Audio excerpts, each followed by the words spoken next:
എന്താണ് ശിവരാത്രി? എന്താണ് ശിവരാത്രിയുടെ മഹാത്മ്യം? ലോകത്തിന്റെ നാനാഭാഗത്തുമുള്ള ഹിന്ദുക്കൾക്കും ശിവഭക്തർക്കും വിശേഷ ദിനമാണ് മഹാശിവരാത്രി. ശിവരാത്രി ദിനത്തിലുള്ള ശിവപൂജയും ആരാധനയും വ്രതാനുഷ്ഠാനവും രാത്രി ഉറക്കമൊഴിഞ്ഞ് ശിവമന്ത്രാക്ഷരി ഉരുവിടുന്നതും എല്ലാം ഈ ദിനത്തെ കൂടുതൽ ഭക്തിസാന്ദ്രമാക്കുന്നു. ശിവരാത്രി മഹാത്മ്യത്തിന് പിന്നിൽ നിരവധി കഥകളുണ്ട്. പാലാഴി കടഞ്ഞ സമയത്ത് ഉയർന്നു വന്ന കൊടും വിഷം ഭൂമിയിൽ നാശം വിതയ്ക്കാൻ ത്രാണിയുള്ളതായിരുന്നു. ഭൂലോകരെല്ലാം ആ വിഷത്തിന്റെ പ്രത്യാഘാതങ്ങളെ ഭയന്നു. കാളകൂടത്തെ പറ്റിയുള്ള ആശങ്കകൾക്ക് വിരാമമിട്ടുകൊണ്ട് മഹാദേവൻ സ്വന്തം ഇഷ്ടപ്രകാരം അത് പാനം ചെയ്തു.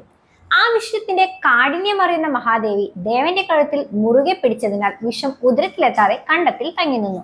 എന്നാൽ മാരകവിഷത്തിന്റെ പ്രഭാവം മൂലം ഭഗവാൻ നീലകണ്ഠനായി.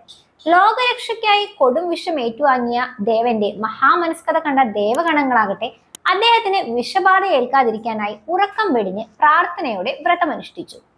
മഹാദേവന് വേണ്ടി തന്റെ അർദ്ധപാതിയും ദേവഗണങ്ങളും ഉറക്കമൊഴിഞ്ഞ് വ്രതം നോറ്റതിന്റെ ഓർമ്മയ്ക്കായി ഭക്തർ ശിവരാത്രി വ്രതം എടുക്കുന്നതെന്നും പറയപ്പെടുന്നു. ഭഗവാന്റെ നിർദ്ദേശപ്രകാരം ഭക്തർ നടത്തുന്ന വ്രതാനുഷ്ഠാനം എന്ന നിലയിലും ഈ ദിനം വിശേഷപ്പെട്ടതാകുന്നു. ശിവപാർവതിമാരുടെ വിവാഹം നടന്ന ദിനമായും ഈ ദിനത്തെ ഇന്ത്യയിൽ വിവിധ ഭാഗങ്ങളിലുള്ളവർ കണക്കാക്കുന്നു.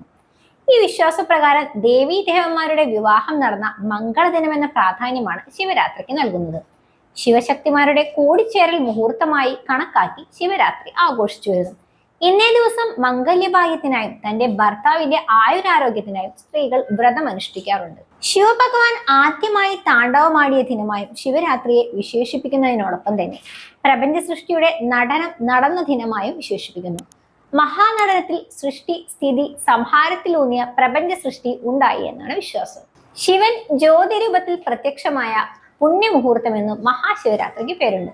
പ്രകാശരൂപത്തിൽ വിഷ്ണു മഹേശ്വരന്മാർക്ക് ശിവൻ പ്രത്യക്ഷനായതും അവരോട് പ്രകാശരൂപത്തിലുള്ള തന്റെ ആദിയും അന്തവും കണ്ടെത്താൻ പറഞ്ഞതും ഇതേ ദിനത്തിലാണെന്നും പറയപ്പെടുന്നു. മഹാദേവന്റെ ജ്യോതിയുടെ ആദ്യാന്തരങ്ങൾ കണ്ടെത്താനാവാതെ പരാജയപ്പെട്ട വിഷ്ണുവും ബ്രഹ്മാവും തങ്ങളാണ് പ്രപഞ്ചത്തിലെ വലിയവരെന്ന അഹംബോധം വെടിഞ്ഞെന്നും വിശ്വാസമുണ്ട്. മഹാദേവൻ തന്റെ ജ്യോതിരൂപം പ്രകടമാക്കിയ ദിനമാണ് വിശ്വാസപ്രകാരം മഹാശിവരാത്രി. ലിംഗരൂപത്തിൽ ശിവൻ പ്രത്യക്ഷനായതും മഹാശിവരാത്രിയുടെ പുണ്യമുഹൂർത്തത്തിലാണെന്നത് മറ്റൊരു വിശ്വാസം. പുണ്യമേറിയ മുഹൂർത്തമാണ് എല്ലാം കൊണ്ടും ശിവരാത്രി. കലയുടെയും നാട്യത്തിന്റെയും ദേവനായ ശിവന്റെ അനുഗ്രഹം നിറഞ്ഞു നിൽക്കുന്ന മഹാശിവരാത്രി ദിനത്തിൽ പ്രശസ്ത ക്ഷേത്രങ്ങളിലെല്ലാം തന്നെ നൃത്തനൃത്യങ്ങൾ അരങ്ങേറാറുണ്ട്.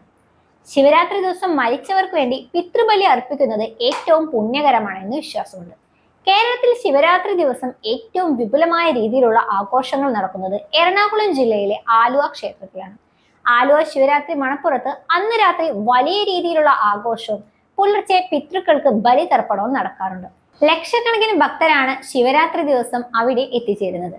തൃശൂർ വടക്കുന്നാഥ ക്ഷേത്രം, വൈക്കം മഹാദേവ ക്ഷേത്രം, ഏറ്റുമാനൂർ മഹാദേവ ക്ഷേത്രം, കോട്ടയം തിരുനക്കര മഹാദേവ ക്ഷേത്രം, എറണാകുളം ശിവക്ഷേത്രം, കൊടുങ്ങല്ലൂർ തിരുവഞ്ചിക്കുളം ശിവക്ഷേത്രം, മാന്നാർ തൃക്കുരട്ടി മഹാദേവ ക്ഷേത്രം, ഓച്ചിറ പരബ്രഹ്മ ക്ഷേത്രം, മമ്മിയൂർ മഹാദേവ ക്ഷേത്രം, തിരുവനന്തപുരം ശ്രീകണ്ഠേശ്വരം മഹാദേവ ക്ഷേത്രം, തളിപ്പറമ്പ് രാജരാജേശ്വര ക്ഷേത്രം, കോഴിക്കോട് തളി മഹാദേവ ക്ഷേത്രം, കൊല്ലം ആനന്ദവല്ലീശ്വരം ക്ഷേത്രം, തൃക്കടവൂർ മഹാദേവ ക്ഷേത്രം, വെമ്പിൽ മണലയം ക്ഷേത്രം, അഞ്ചൽ അഗസ്ത്യക്കോട് മേജർ ശ്രീ മഹാദേവ ക്ഷേത്രം, തിരുവനന്തപുരം ചെങ്കൽ മഹേശ്വരം ശിവപാർവതി ക്ഷേത്രം തുടങ്ങിയവ കേരളത്തിലെ പ്രധാനപ്പെട്ട ക്ഷേത്രങ്ങളിൽ ശിവരാത്രി മഹോത്സവം വിപുലമായി ആഘോഷിക്കുന്നു.